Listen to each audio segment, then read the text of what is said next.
Hi, welcome to Rashmi ಅಡುಗೆ ಮನೆ channel. ಇವತ್ತಿನ ಸ್ಪೆಷಲ್ ಏನಂದರೆ ಚಿಕನ್ ಗೊಜ್ಜು. ಇದನ್ನು ಮಾಡೋಕ್ಕೆ ಈರುಳ್ಳಿ, 6 ಹಸಿಮೆಣಸಿನ್ಕಾಯಿ, ಶುಂಠಿ ಬೆಳ್ಳುಳ್ಳಿ,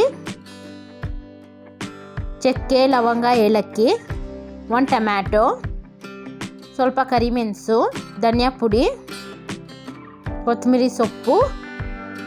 ಈಗ ಕ್ಲೋಸ್ ಮಾಡೋದಾ. ಈಗ ನೋಡ್ತಿರ್ಬೋದು ಚೆನ್ನಾಗಿ ಗ್ರೈಂಡ್ ಆಗಿದೆ. ಇವಾಗ ಒಂದು ಬಾಣಲಿ ಇಡೋಣ. ಸ್ವಲ್ಪ ಎಣ್ಣೆ, ಆಲ್ರೆಡಿ ತೊಳೆದಿಟ್ಟಿರುವ ಚಿಕನ್ ಹಾಕೊಳ್ಳೋದ, ಸ್ವಲ್ಪ ಅರಿಶಿನ ಪುಡಿ,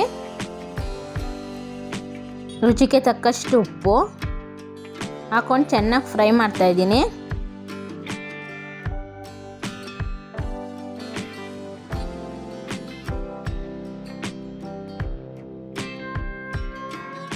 ನೋಡ್ತಿರ್ಬೋದು ಚಿಕನ್ ಸ್ವಲ್ಪ ಚೆನ್ನಾಗಿ ಬೆಂದಿದೆ. ಇದನ್ನು ಆವಾಗವಾಗ ಒಂದ್ಸತಿ ತಿರುಗಿಸ್ತಾ ಇರೋದ. ಉಪ್ಪು ಅರಿಶಿನದಲ್ಲಿ ಬೇಯಿಸ್ಕೊಂಡ್ರೆ ಆಗ ಮಾತ್ರ ಚಿಕನ್ಗೆ ಚೆನ್ನಾಗಿ ಉಪ್ಪು ಹಿಡಿಯುತ್ತೆ, ಇಲ್ಲಾಂದರೆ ಚಿಕನ್ ಸಪ್ಪೆ ಸಪ್ಪೆ ಅನಿಸುತ್ತೆ. ಆವಾಗ 1 spoon chilli powder, 1 spoon garam masala ಹಾಕೊಂಡು ಚೆನ್ನಾಗಿ ಫ್ರೈ ಮಾಡೋದ. ನಾವು ಆಲ್ರೆಡಿ ಗ್ರೀನ್ ಚಿಲ್ಲಿ ಹಾಕೊಂಡು ಗ್ರೈಂಡ್ ಮಾಡಿದ್ದೀವಲ್ಲ, ಅದರಿಂದ ಚಿಲ್ಲಿ ಪೌಡರ್ ನೋಡ್ಕೊಂಡು ಹಾಕ್ಕೊಳ್ಳಿ. ಈಗ ನೋಡ್ತಿರ್ಬೋದು ಎಣ್ಣೆ ಬಿಟ್ಟಿದೆ. ಈಗ ರುಬ್ಬಿರುವ ಮಿಶ್ರಣ ಹಾಕೋತಾ ಇದ್ದೀನಿ.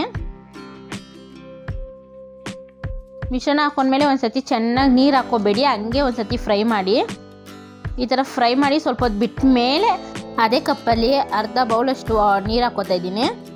ನಮ್ಮ ಚಾನಲ್ನ ಸಬ್ಸ್ಕ್ರೈಬ್ ಮತ್ತು ಸಪೋರ್ಟ್ ಮಾಡೋದನ್ನ ಮರಿಬೇಡಿ.